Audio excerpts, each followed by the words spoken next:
This is Daniel, my boyfriend. I was mid-handshake when she said it.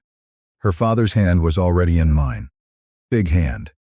Dry, warm, the grip of a man who'd built things with it. And Cassie's voice came from somewhere off to my left, bright and easy, like it was the most normal sentence in the world. Boyfriend. I did not let go of the handshake. That felt important somehow. Like if I kept shaking his hand, nothing else could happen. So I stood there in the doorway of a lake cabin I had never wanted to see, holding a stranger's hand, being introduced as a man I had never agreed to be. Her father smiled. Well, he said. Finally. Let me back up. My name is Daniel Cho. I'm 34. I write copy for a mid-sized agency downtown, the kind of place that calls you a senior copywriter instead of giving you a raise. I've done it for 9 years. I'm good at it. I can make a paragraph do a backflip and land on the exact word a client didn't know they wanted. What I'm not good at is people who are nice to me for no reason. That's the wound, if you want the short version. 3 years ago, I dated someone who was warm the way sunlight is warm through a window. You feel it and you don't question it. Her name doesn't matter now. What matters is that the warmth had a purpose I didn't see, and the purpose was another person, and I found out the way everyone finds out. Slowly, then all at once. After that, I stopped trusting easy warmth. If someone's kind to me too fast, some quiet part of my brain starts checking the exits. It's a lousy way to live. Safe, though. You don't get blindsided if you're always looking sideways. Which brings me to Cassie Vance. For 2 years, Cassie and I had been at war. The quiet office kind waged in meetings and margins. We sat 11 feet apart in the same open-plan bullpen, close enough that I could hear her sigh at her own drafts. She was the other senior copywriter. Same title, same tier, same shortlist for every good account that came through the door. We did not get along. On purpose. It started my first month, when a campaign I'd built got pitched in a meeting I wasn't invited to, and the line everyone loved came out of Cassie's mouth. My line. She swore she didn't know it was mine. Maybe she didn't. But I decided she did, because deciding is easier than wondering, and after that it was open season. We traded barbs like other people trade holiday cards. Regularly. With effort. She'd read over my shoulder uninvited and say, "Nice headline. Did a cereal box help?" "I workshopped it with your last 3, I'd tell her. "My last 3 tested well. So does aspirin." She had this way of tilting her head when she landed a good one. Small, satisfied, chin dropping a half-inch to the side. It drove me up the wall. And here's the part I never said out loud to anyone, including myself, until much later. The barbs were the best part of my day. I'd wake up and think of the perfect thing to say to Cassie Vance, and only realize an hour later that I'd been thinking about her before I'd had coffee. The rivalry was armor. I understand that now. It let me be near her every day without ever being near her. Sarcasm is a good wall. You can see through it. Nothing gets in. So how did I end up in a cabin? That part was almost stupid enough to be believable.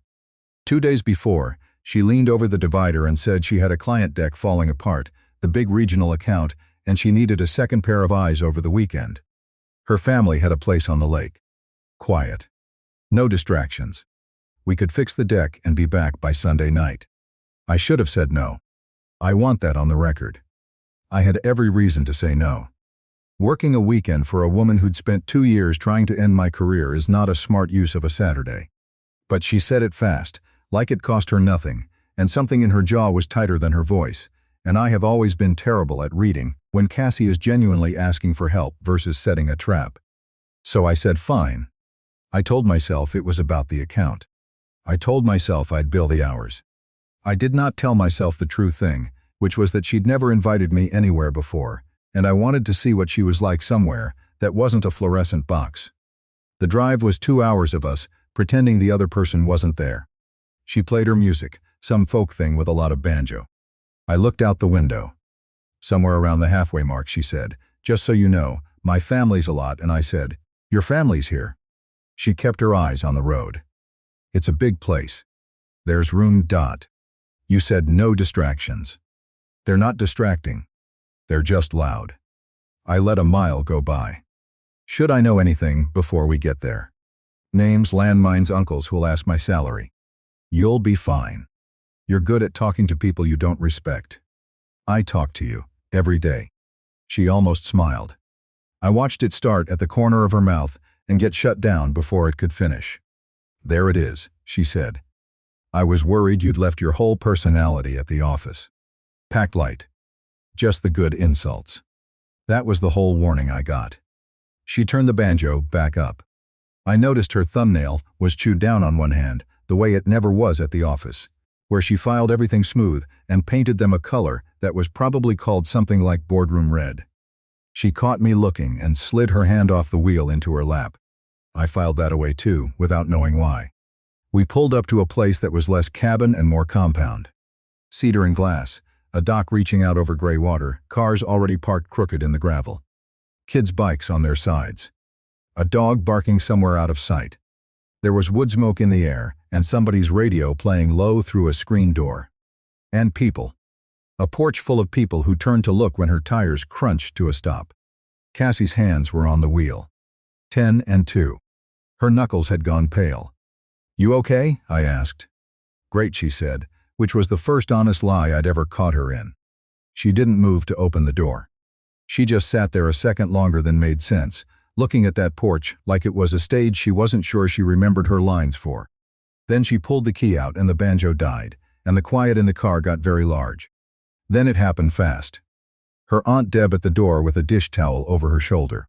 A sister with a wine glass. The father coming down the steps with his hand already out. And the questions, before I'd even gotten my seatbelt off. How was traffic? Is this the friend from work? And under all of it, threaded through every warm hug, the thing they clearly could not help. "Still just work, work, work with you," her aunt said, holding Cassie's face in both hands. "Sweetheart, you're going to blink 40 and married to a spreadsheet." "Aunt Deb, I'm only saying. A person needs a person." The sister chimed in. "She's fine, she's a career woman," in the tone that means the opposite. Her father laughed and said at least the spreadsheet wouldn't leave the toilet seat up. Everyone chuckled. It was the kind of family teasing that comes from love and lands like a slow leak in a tire. And I watched Cassie stand in the middle of her own people and shrink. This woman who could carve me open in a meeting with 4 words. Shrinking. Her smile stayed on, but it stopped reaching anything above her mouth. That's when her hand found my sleeve. I felt it before I understood it. Fingers on my forearm, gripping, and the grip was shaking. This tiny tremor going through her hand into my arm. Cassie Vance, who I had never once seen unsteady, was holding on to me like the floor had started to tilt under her. And then she said it. "Actually," she said too loud, "everyone, this is Daniel, a breath. My boyfriend." The porch went off like a firework. I don't fully remember the next 30 seconds. I remember her father's hand in mine. I remember the word landing in my chest and just sitting there, heavy, refusing to be argued with. I remember thinking very clearly that I had 2 choices, and one of them was to say no, this is a coworker, she's confused, and then watch her family's joy curdle into something worse than the pity had been. So I did the other thing. I shook her father's hand and I said, "It's good to finally meet you." I put a little weight on finally, gave it back to him the way he'd given it to me. And I felt Cassie exhale against my shoulder. A long, unsteady breath she'd clearly been holding since the gravel. The next hour was a house I didn't know, pretending I belonged in it. Someone put a beer in my hand. The mother kept touching my arm and saying she couldn't believe Cassie had kept me a secret this whole time. And how long had it been, and were we serious? I let Cassie field those. She was better at it than I expected. She built a version of us on the spot. 6 months, met through a mutual client, first date at a bad Italian place where the waiter forgot us twice. Specific. Warm. She was good at this. Too good, said the small suspicious part of me that never sleeps. We took the drinks out to the porch, and that was where the acting really started, because now people wanted proof. The father wanted to know how I proposed we split my time, work, and his daughter. Her aunt wanted to know if I cooked. And Cassie leaned into my side like she'd done it 1,000 times and said, "He burns everything. It's genuinely tragic." "I make one thing," I said. "He makes one thing," she agreed. "It's eggs. He's very proud of the eggs. They're excellent eggs." Her father laughed for real that time. And Cassie's hand slid down and found mine, laced our fingers together, warm and certain, and squeezed once, and I understood the squeeze was a thank you and a stay in it both at once. I squeezed back. I told myself that was part of the job. I did not think about how her hand fit. The sister watched me the whole time. Nora, someone called her. Younger, maybe 30, with a fiancé hovering at her elbow who kept looking at her like she was the only lit window on a dark street. Nora had none of Cassie's armor. When she liked something, she just said it. When she thought something was strange, she tilted her head, and I realized with a small jolt that the head tilt was where Cassie got hers. Nora was doing math on me. I could feel it. She wasn't sure the numbers added up. While her aunt pulled Cassie toward the kitchen to interrogate her properly, Cassie set her bag on a bench by the stairs, and it tipped, and things slid out. A set of keys. A phone charger tangled in a hair tie. And a book. A paperback and an old one. The spine was cracked white in a dozen places, and the cover had gone soft as cloth from being handled, with one corner of a page folded down near the middle. It looked like something rescued from the bottom of a second-hand bin. And of course, being me, being tired and off balance and hunting for anything to feel superior about, I built a whole story out of it in my head. Naturally, I thought. Cassie Vance carries a beat-up literary paperback in her bag. A prop. Something to be seen reading in a coffee shop, artfully distressed. Look how deep and unbothered I am. It was exactly the kind of curated authenticity I'd have mocked her for at the office without mercy. I filed it away as ammunition for Monday, a little arrow to save for the next time she came for my headlines. She scooped it back into the bag before I could see the title. Fast. Careful. 2 hands, the way you'd pick up something breakable, or something that had been broken once and mended. I didn't think anything of the speed. Not then. I should have. Because there was a lot I wasn't seeing yet, standing in that warm, loud house with a beer I didn't want and a girlfriend I didn't have. I wasn't seeing why a woman who never flinched had a tremor in her hand when she claimed me in front of everyone she loved. I wasn't seeing what that book actually was, or whose name was written inside the cover in ink gone brown with age. I only saw the armor. I was very good at seeing armor. I was wearing my own, and it fit like a second skin. Her aunt came back and announced dinner would be late, which meant more drinks, which meant a whole evening of this. And then, over the noise of it, she said the thing that dropped the floor out from under both of us. Oh, and we put you 2 up in the loft room. Only the 1 bed up there, but you're a couple, so. She waved a dish towel like it was nothing at all. You don't mind sharing. Cassie's fingers tightened around mine hard enough to hurt. I glanced at her. Her chin was up, smile bright, the picture of a woman with nothing to hide. Only I was close enough now to see the color had gone out of her face. I smiled at her aunt and said we didn't mind a bit. 1 cabin. 1 bed. A whole family who now believed a story I'd agreed to in the length of a handshake. 48 hours of pretending to be in love with the one person I'd spent 2 years pretending to hate. I figured I could survive a weekend of lying. I'd been lying to myself about her for 2 years already, so what were 2 more days?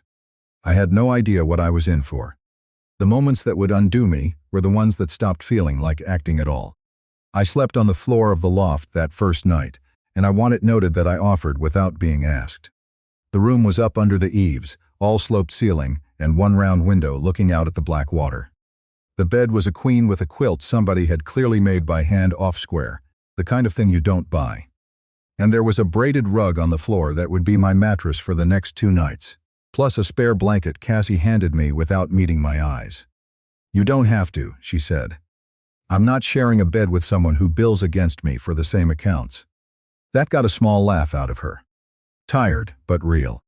She stood there in an oversized shirt with a college name on it worn down to a ghost, and for a second neither of us knew what to do with our hands. 2 people who'd only ever stood near each other with a divider between us and something to argue about. Thank you, she said. For the porch. For all of it, Don't. You'll ruin the whole rivalry. God forbid. She turned off the lamp. I lay on the rug and listened to the lake move against the dock, and to her breathing change as she pretended to fall asleep faster than she did. I stared at the slope of the ceiling and thought about her hand shaking on my sleeve. That tremor kept coming back to me. It didn't fit the woman I'd been at war with. I filed it with the chewed thumbnail and the way she'd picked that book up like glass. Morning came gray and early. I woke because someone downstairs was grinding coffee, and because the floor was a floor. Cassie was already gone from the bed. I found her out on the dock, wrapped in the quilt, a mug going cold in her hands, and the mist still sitting low on the water. She heard the boards creak and didn't turn around. "There's coffee inside," she said. "My dad makes it strong enough to remove paint. You're not drinking it. I like holding it more than drinking it. It's a whole thing. Don't analyze me before 7.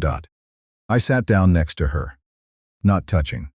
There was nobody watching, so we didn't have to touch, and I was very aware of the exact width of the gap between us. The dock was cold through my jeans. A loon called somewhere out in the fog and got no answer. "So," I said, "we should get our stories straight. We have a story. 6 months bad Italian place mutual client. That's the trailer. My mother-in-law is going to ask for the movie. Cassie looked at me sideways. You called her your mother-in-law. Slip of the tongue. It's a very committed relationship. We've been together since yesterday afternoon." She snorted into the quilt. I counted that as a win and didn't let it show. We spent the next 20 minutes building us. It was, I'll be honest, the best part of the trip so far, and I couldn't have told you why. We argued about where our fake first date was. She wanted the Italian place. I said no self-respecting man takes a woman to a place where the waiter forgets you twice, so clearly I'd fix it by taking her somewhere better after. She said fine, dumpling place on 4th, the one with the paper menus. I said I hate that place. She said that's what makes it real, Daniel. Couples remember the fights. We decided I'd said something dumb on the first date, and she'd almost not gone on a second one. When I asked what dumb thing, she thought about it and said, "You told me my headline could use work. On a first date. You're the type. I would never. On a first date, I'd wait until dessert." She laughed for real then, the whole thing, head going back, and the loon finally got its answer from across the lake. And I sat on that cold dock and understood that I was in some amount of trouble. Because I'd made Cassie Vance laugh, on purpose, and it had felt better than winning any account we'd ever fought over. The house woke up around us slowly. First the dog, then the kids, then the smell of bacon. By the time we came in off the dock, the kitchen was chaos in the good way, and that's where I got my first real look at Cassie with her armor off. There was a little girl at the table. 4, maybe 5, all elbows and serious eyebrows, working on a drawing with the focus of a surgeon. Nora's daughter from a first marriage, I'd gather later, though nobody made a thing of it. The kid looked up, saw Cassie, and lit up like a switch had been thrown. "Auntie Cass. I'm drawing the dog, but his legs are wrong." And Cassie, who 2 days ago had told a room of clients their entire brand was a coward, got down on the floor. She just folded herself down onto the kitchen tile in her college shirt and looked at the drawing like it was the most important document she'd seen all quarter. "His legs aren't wrong," she said. "He's running. That's how running looks if you draw it honest. They look like noodles. Running is noodles. You nailed it." The kid beamed. Cassie borrowed a crayon and added a little cloud of dust behind the dog's noodle legs so you could tell he was fast. And the two of them bent over the paper with their heads almost touching, and I stood in the doorway with a mug of paint stripper coffee and forgot, for a second, that I was supposed to be pretending anything. This was the woman under the woman. She'd been down there the whole time, 2 years and 11 feet away, and the version of her that gets on the floor had stayed completely hidden from me. "You're staring," said a voice at my elbow. Nora. She had a coffee too, and the same tilt of the head her sister had, and she was watching me watch Cassie with an expression I couldn't fully read. "I'm supposed to stare," I said. "I'm the boyfriend." She sipped. 6 months. Huh. Give or take. Cassie doesn't do 6 months. Cassie does 6 weeks and then finds a reason, she said it lightly, but her eyes weren't light at all. "So either you're the exception or you're something else." "I haven't decided." Before I could answer, her fiancé came up behind her and wrapped both arms around her middle and put his chin on her shoulder like he'd been doing it his whole life. Theo. Big, soft-spoken, the kind of guy who wears a flannel unironically. He kissed the side of Nora's head, right in the kitchen in front of everyone, no occasion.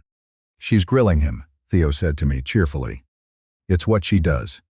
She grilled me for a year." "You loved it," Nora said. I did. I told her I loved it out loud. On the second date, he grinned at me. "You have to say the stuff out loud with this family. They don't believe in it otherwise." And that was the thing about Nora and Theo, the thing I'd notice all weekend. They said everything. There was no gap between what they felt and what they told each other. He'd say, "I'm proud of you," across a room. She'd say you looked handsome carrying the firewood, and mean it, and he'd blush. They fought out loud and made up out loud, and there was nothing curated about any of it. Watching them was like watching people speak a language I'd studied but never dared to use. Cassie stood up from the floor, the little girl now attached to her leg, and caught the tail end of it. Her eyes met mine across the kitchen. Something passed between us, quieter than our usual sparring. A look that said, "We don't do that, do we, that thing they do?" And I gave a small shrug back that said, "No. We armor up. We don't say the stuff out loud." Then Cassie's aunt handed me a bowl and told me the eggs were my department, apparently, and I had to make good on a lie about being proud of my eggs in front of a whole kitchen, and the moment broke. The day went on the way lake days do. Somebody wanted the canoe. Theo split wood. The kids were in and out of the water in that reckless way kids have. And I found myself with a strange amount of nothing to do, which is how I ended up back in the loft in the middle of the afternoon, looking for my phone charger. That's when I saw the book again. It was open, face down on the quilt, spine up, holding its own place. She'd been reading it during someone's nap, I figured, and left it when the house called her back down. I told myself I was just moving it so I wouldn't sit on it. That's the story I told myself as I picked it up. I meant to close it and put it on the nightstand. I turned it over instead. And the whole cheap story I'd invented on the porch, the prop, the coffee shop, deep and unbothered nonsense, went quiet all at once. The cover was worn soft the way a book gets when it has been read 100 times and carried everywhere. The pages were full. Marked up in a real hand, pencil and pen both, decades of it. Little stars in the margins. A question mark next to one passage. And in a few places, whole sentences answered back, the way you talk to a friend who's been gone so long you've started finishing their thoughts for them. Then I opened to the inside cover, where a name was written in ink gone brown with age. Margaret Vance. And under it, in the same careful hand, a date and 3 words. For my Cassie. I sat down on the edge of the bed with the book open in my lap and understood that I had been an idiot about exactly 1,000 things. This was her mother's book.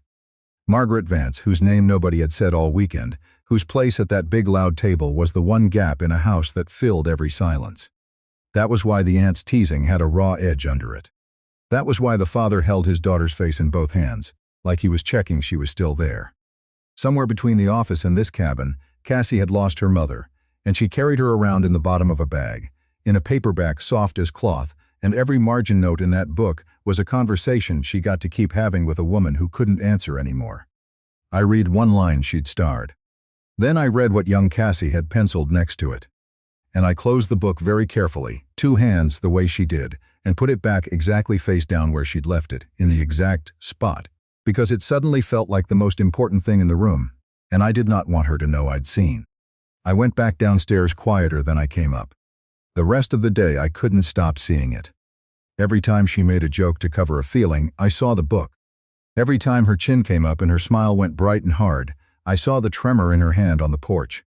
I'd thought she was the most guarded person I'd ever met, and I'd been proud of noticing. What she was actually guarding had gone straight over my head. After dinner, the family drifted off to their rooms and their card games, and Cassie and I ended up on the dock again, because the loft felt too small to be honest in and too small to keep lying in either. It was full dark now. The water had gone glass black and the sky was thick with more stars than a city lets you have. We sat with our feet over the edge, close, because there was cold coming off the lake and warmth was warmth. Her shoulder was against mine. Nobody was watching this time. No family to perform for. We stayed shoulder to shoulder in the cold because we wanted to. You were good with her today, I said. The kid. She's easy to be good with. She doesn't want anything from you except your attention on a drawing dock. You got on the floor. I've seen you make a VP cry standing up. I did not have the floor in my model of you. Cassie was quiet a moment. You have a model of me? Everybody's got a model of everybody. Mine had you at about 30% accuracy. I'm updating it. She almost gave me a joke back. I felt her load one up and then set it down. And when she spoke again, her voice had dropped the office out of it entirely. My mom used to bring us here every summer, she said. She's the reason there's a dock at all. She fought my dad for 2 years about it. Said a lake without a dock is just a big cold bath, a breath. She died 3 years ago. Spring. The lake wasn't even thawed yet. I didn't reach for a joke. That's the part I keep coming back to, later, when I'm trying to figure out where it turned. There was a whole toolkit of deflection sitting right there, the sarcasm, the easy out, the thing I'd have said any other day of my life. And I just left it in the box. I'm sorry, I said. That's why they worry about you. The married to a spreadsheet stuff. They worry because after she died, I got very good at being fine. She turned and looked at me then, straight on, in the dark, and there was no armor in it at all. You know what that's like. Being good at fine. She said it flat, certain of it. She'd clocked me the same way I'd been clocking her. Two people who ran the same defense, recognizing it across the line of scrimmage. Yeah, I said. I know exactly what that's like. And I told her. Just the true part, the warmth through a window part, the finding out slowly then all at once. I'd never said it out loud to anyone at the office. I'd barely said it out loud to myself. But she'd handed me her mother across the black water, and it seemed only fair. She listened. She didn't fix it or soften it. When I finished, she just nodded once and said, "So we're both idiots about the same thing." Apparently. Neither of us reached for a joke to cover it. That was the whole miracle of the minute. We sat in the true thing with our feet in the cold and let it be true. Her shoulder against mine. Her mother's lake behind us. For one honest minute, I forgot completely that any of this was supposed to be an act. Forgot the porch and the handshake and the loft. Forgot there was ever a version of us that only fought. Then a light came on behind us, up at the house. I turned. Nora was standing on the porch in the yellow spill of the doorway, a glass of wine forgotten in her hand, looking down at the two of us on the dock. She'd seen the whole thing. We were too far for words, but she'd caught the shape of it. Two people sitting close in the dark, easy, because nobody was supposed to be watching.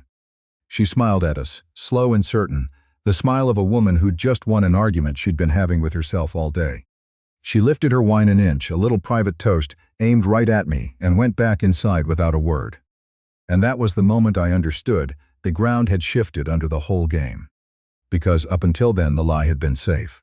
It only had to fool people who wanted to be fooled, a family desperate for Cassie to be happy. But Nora didn't want to be fooled. Nora had been doing math on me since the driveway. And she'd just looked at us on that dock and decided the numbers finally added up, and the terrible thing, the thing that kept me awake on the braided rug that night, was that she might be right. I got maybe 2 hours of sleep on that braided rug, and every one of them had Nora's raised wine glass in it. Sunday started too bright. The kind of lake morning that pretends nothing complicated could ever happen on it. I came downstairs to find Cassie's father alone at the kitchen table with the good coffee and a section of a newspaper he wasn't really reading, and I understood, the way you understand weather, that I'd walked into something. "Daniel," he said. "Sit. You take it black or you take it civilized." "Black's fine." "Good man," he poured. His hands were steady, which somehow made it worse. He was a big, quiet guy who'd been a high school principal for 30 years, and he had that thing principals have, where the questions sound like small talk right up until they don't. "So," he said, 6 months. Give or take. You keep saying give or take. The two of you." He smiled at the paper. "Nora says it like it's funny. I'm trying to figure out if it's funny. I drank my coffee. The lake did its glassy morning thing out the window and gave me nothing. "What is it you do again exactly?" he went on. "Cassie's told us the department. She hasn't told us the man." And there it was. He was fishing for whether I existed. He wanted to know whether there was a real person attached to the word boyfriend, or whether his daughter had brought home a shape she could take back off at the county line. Then the questions got specific, the way a principal's questions do. Where'd we spend her birthday? What did I get her? Did I know she couldn't sleep without a fan going even in winter, and did I know why? Each one was a little door, and behind each door was a Cassie I either knew or I didn't, and he sat there watching to see which ones I could open. I got the fan by pure luck, because I'd heard her complain once that the office got too quiet at night to think in. Her birthday I fumbled and covered, and he let me cover it, which was somehow the worst part. I could have run the trailer again. Bad Italian place, mutual client, 6 months. Instead, I heard myself telling him the true things. because the true things were easier to keep straight. I told him about the account we'd both wanted, and how she'd taken it clean, and I'd been furious for a week. I told him she was the only person in the building who could make me laugh and lose an argument in the same sentence. I told him she got on the floor for her niece and drew dust behind a dog so you could tell he was fast. I told him she holds a coffee she never drinks because she likes the warmth of it in her hands, and his face did a small thing when I said that. Some recognition, like I'd just described his wife. Her father set down the paper. "She let you see that," he said. Quietly. "The floor thing. Yesterday." He looked at me for a long moment over the rim of his cup. Whatever he was checking for, I think he found some of it. Because his shoulders came down half an inch and he said, "Margaret would have liked you. She had a soft spot for the ones who argue." Then he got up and squeezed my shoulder on his way to the sink, one big warm hand, and left me alone with a coffee I couldn't finish. I sat there feeling like the worst kind of thief. Because I hadn't lied to him, and that was the trouble. Every word I'd said about his daughter was true, and I'd said them all into a lie, and I couldn't tell anymore where one and the other started. Then my phone buzzed on the table, and both worlds tried to occupy the same square foot of kitchen. It was a text from Priya, our art director. A group thread. A calendar invite had gone out for Monday 9 sharp. The whole creative team, the quarterly review where Cassie and I would sit across a table and fight over the same 3 accounts like we did every quarter. Priya had added a message under it. Winking face. "You and Vance are both out this weekend, suspicious. Bring receipts Monday. I stared at it. The invite sat right there in the thread, a hard little rectangle of Monday, reaching all the way back into Sunday. 9 sharp, same table, same accounts we always drew blood over. 2 people who'd spent a whole weekend shoulder to shoulder on a dock, about to sit back down on opposite sides of a war they'd built for 2 years, with a whole department leaning in to watch for a slip. Cassie came in from the porch while I was still looking at it. She saw my face before she saw the screen. "What?" she said. I turned the phone around. She read it. Something moved behind her eyes, fast, and then she set her coffee down very carefully, the way she set the book down, and I knew we'd both just felt the same cold thing at the same time. "Priya notices everything," she said. "Priya's already got a theory. Priya has a spreadsheet of theories. She tried for light and mostly got there. It's fine. We go back Monday. We sit at the table. We fight about the retail account like normal humans, and nobody knows anything." "Right. Right." She didn't move. "Daniel." "Yeah. When we get back." She was choosing the words like they cost money. "This stays here. The doc, the book you didn't see me reading, all of it. You go back to trying to steal my headlines, and I go back to writing better ones." We agreed. We agreed. We both stood there in her mother's kitchen agreeing, and neither of us believed a single word of it, and the not believing was so loud, I was amazed the whole house couldn't hear it. She left to help load the canoe. I stayed and let the fear catch up with me, because it had finally arrived, and it had changed shape overnight. This fear had been standing behind me since the dock, and it had outgrown any worry about getting caught by her family. Whatever this was, we'd poured it into a mold shaped like a rivalry, and rivalries don't hold water, and by Tuesday whatever we'd found would be leaking out the bottom of it, and we'd both pretend we hadn't noticed. I needed air. I went looking for it in the wrong place. I found Nora and Cassie down by the boathouse, and they didn't hear me on the pine needles, and I did the thing you should never do. I stood still and I listened. "Look at him like it's real," Nora was saying. "Lo, the sister-to-sister register. That's all I'm saying. I watched you two on that dock last night. You don't look at a favor that way, Cass. It's a work thing. He's doing me a favor. Monday, it's over. You keep saying Monday like it's a wall. It is a wall." Cassie's voice had gone tight and defended the exact register she used on clients right before she buried them. "You don't get it. We work 11 feet apart. We have fought about everything 2 people can fight about. If I let this be a thing and it goes wrong, I don't just lose him. I lose being able to walk into my own office. You had Theo drop into your life clean. I've got 2 years of history with this man, and every hour of it is on record. So it's real enough to be scared of." Cassie didn't answer that. The silence stretched a beat too long, and it told me everything her mouth would not. Then a board creaked under my own weight, and both their heads started to turn, and I had about a second and a half to decide whether to be a man caught eavesdropping on the most private thing his fake girlfriend had ever said. I picked up a spare oar leaning against the boathouse wall and made a show of carrying it toward the water like I'd been sent for it, and I called out something dumb about Theo wanting the canoe rigged, and Nora bought it, or pretended to, and Cassie looked at me for one long beat with a face I couldn't read at all. I have no idea to this day how much she thought I'd heard. That not knowing rode home in the car with me for hours. I walked out to the end of the far dock and stood there with my heart going like I'd run somewhere. She was scared of the exact thing I was scared of. She'd said it out loud to her sister in a way she'd never once say it to me. I lose being able to walk into my own office. The rivalry we'd built as armor had a second job now. It had become the thing that could poison the only good thing either of us had stumbled into in years. I didn't want to walk away clean. That's what I understood on the far dock, with the water lying flat and the loon quiet for once. Sunday was coming to take us both back to that 9 o'clock table, and everything in me was digging in against it. Theo found me out there. He came and stood beside me and looked at the water, the way men do when they're working up to something. "She scares you," he said. He said it flat, already sure of the answer. "A little."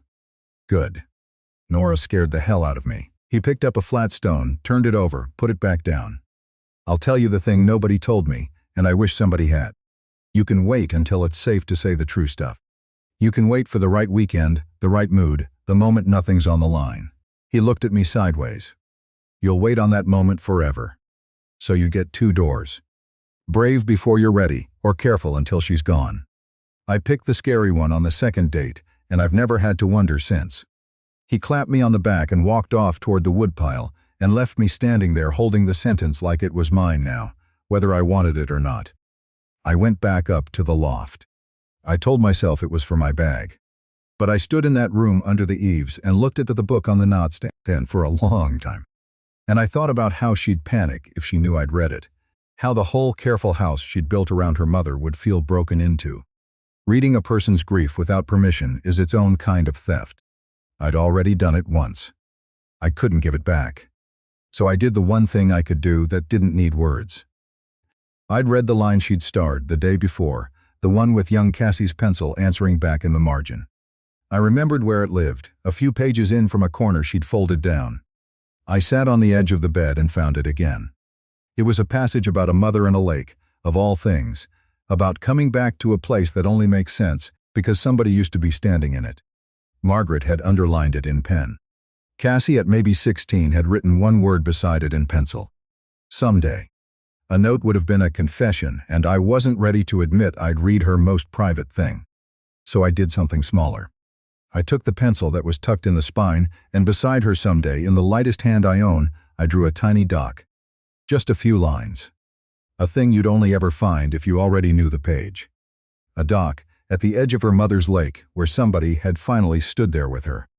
If she ever found it, she'd understand 2 things at once. That I'd seen the book, and that seeing it hadn't scared me off. Then I put the pencil back and closed the book two-handed the way she does, and went down to help carry the bags to the cars. I felt like I'd said the most honest thing I'd said all weekend, and I'd said it to a dead woman's paperback, because I was too much of a coward to say it to her daughter's face. The goodbyes took the better part of an hour, the way they do with a big family. Hugs I hadn't earned.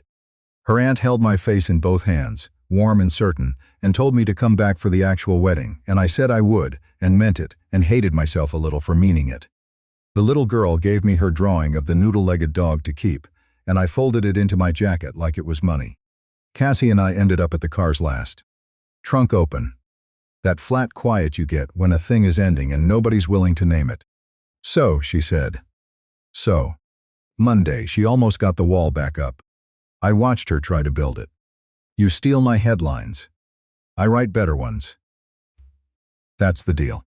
She looked at me then, and for half a second the whole weekend was in her face, the dock, and the floor, and the book she didn't know I'd touched twice now, and her hand came up like it might land on my arm, and then thought better of it and gripped the edge of the trunk instead.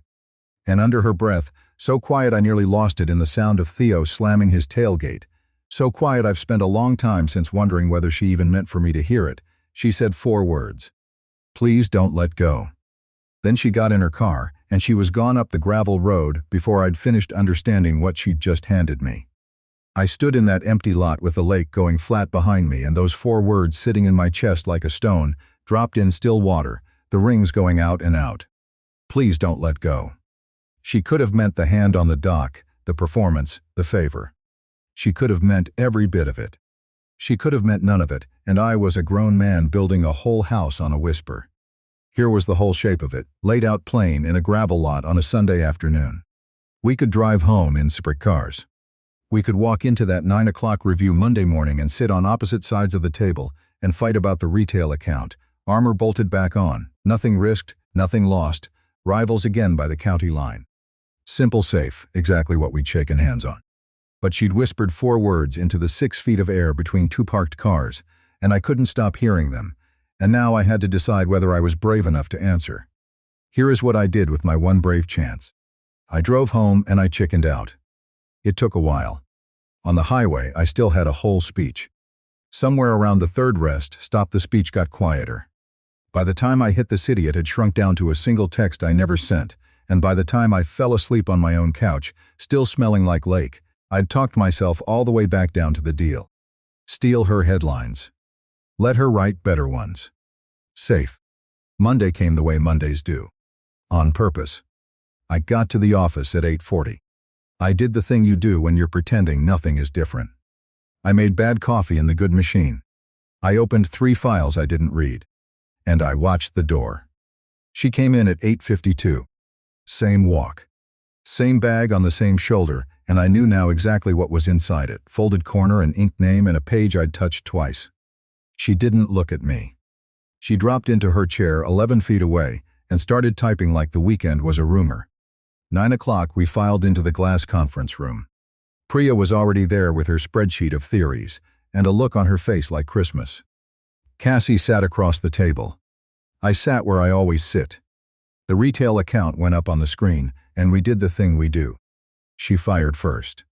Something about my last campaign testing like wet cardboard. The room laughed.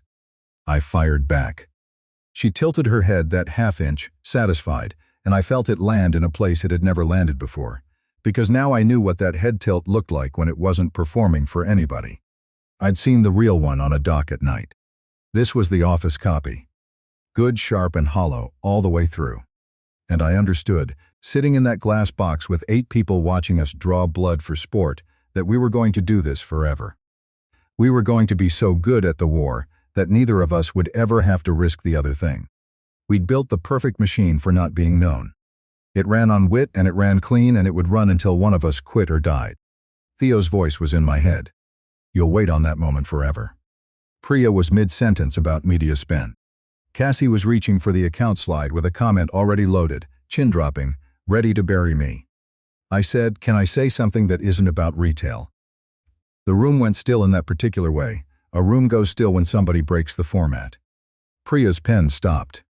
Cassie's hand stopped over the slide. 8 people looked at me, and I looked at exactly one of them. For 2 years I've been better at fighting you than at telling you the truth, I said. My voice came out steadier than I felt, which is a mercy the body sometimes hands you. The truth is you're the best copywriter in this building, and I've spent 2 years pretending you're not, because if I ever admitted it out loud, I'd have to admit the rest of it too. Somebody's chair creaked.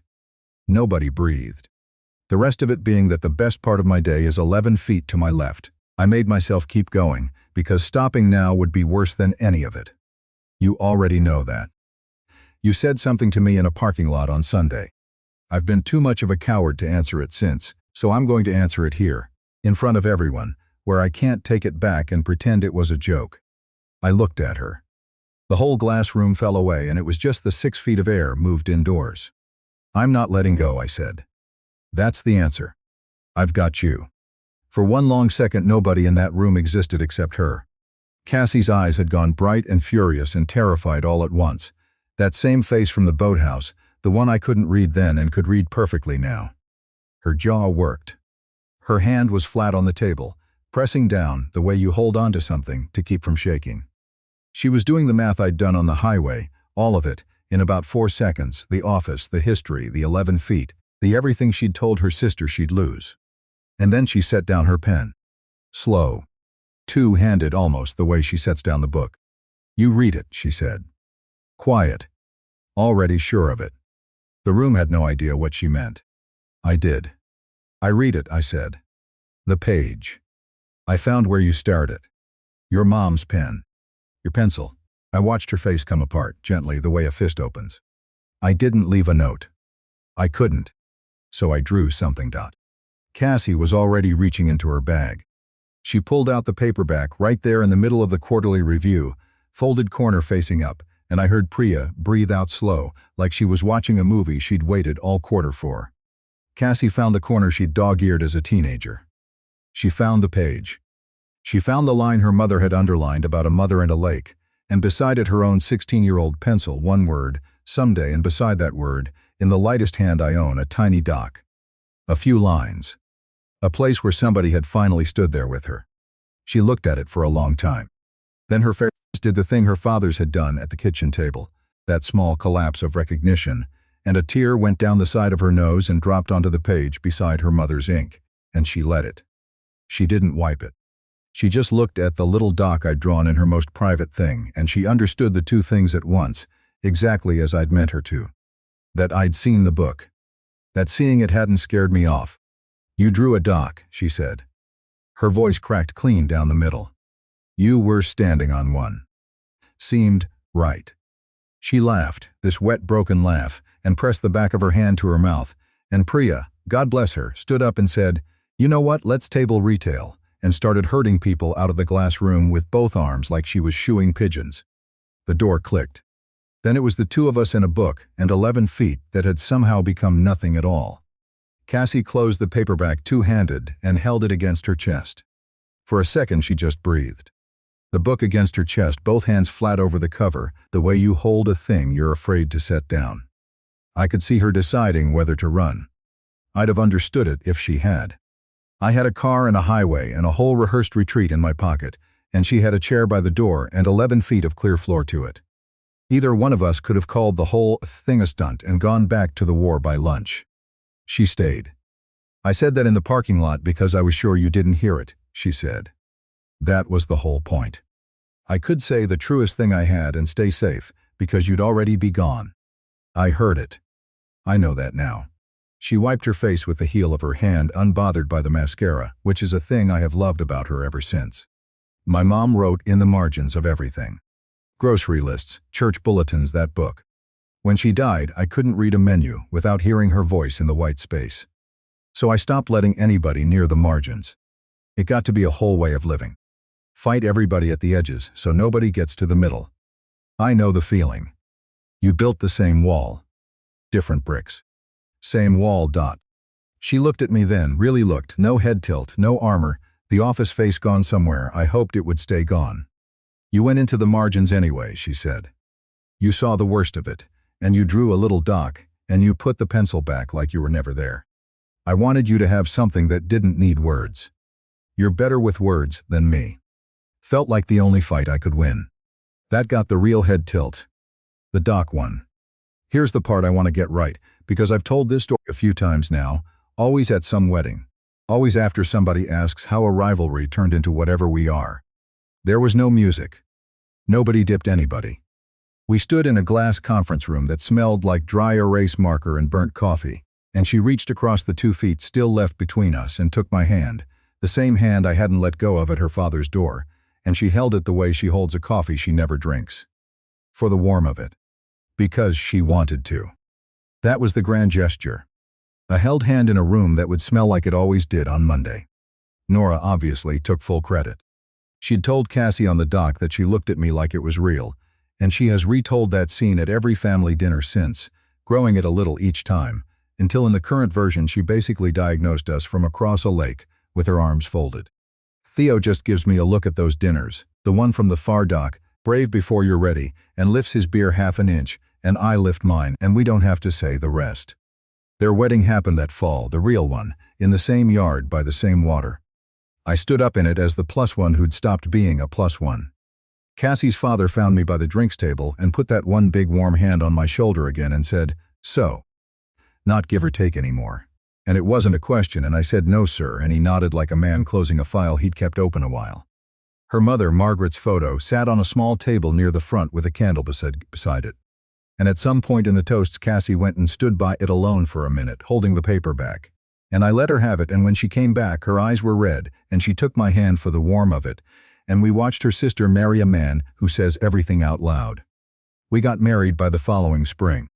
Small. That same doc, if you want to know, though we didn't plan it that way, or maybe we did. I want to tell you it's easy now, being the man who says the true thing out loud. It isn't. I still catch myself reaching for the joke first, the sideways look, the exit. 2 years of war doesn't drain out of you because you had one good Monday. Some mornings I still wake up checking for the trick in her warmth, and I have to remind myself there isn't one, and remembering is its own small work I do every day. But here's what a following spring looks like, in case you were wondering the way I used to wonder. She still holds a coffee she never drinks.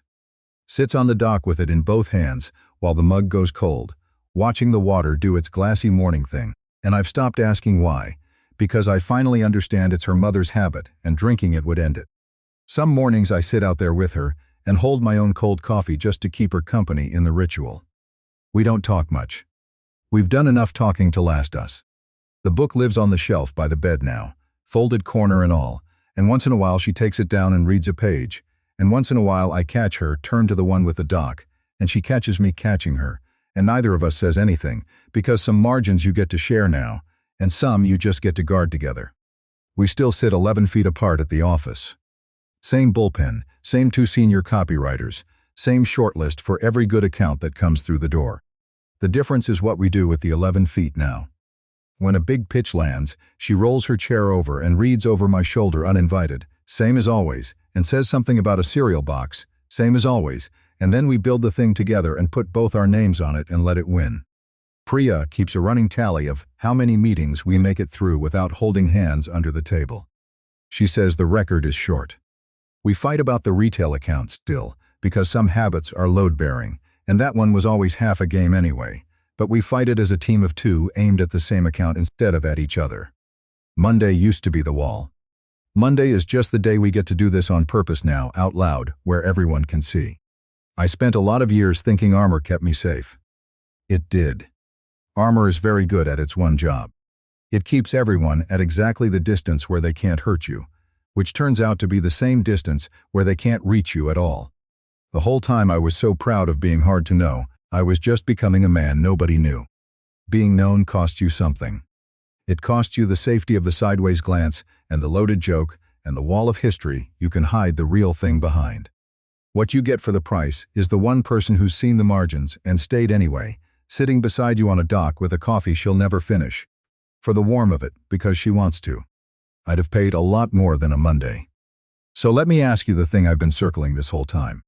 Have you ever built a wall so good at keeping people out that you forgot you were the one stuck behind it? Have you ever had someone whisper the truest thing they had into the space between 2 cars, sure you'd never hear it? What would you have done sitting in that glass room if the joke was right there and the truth was harder? Would you have picked the scary door or waited for the moment that never comes? Tell me your story in the comments. I read them.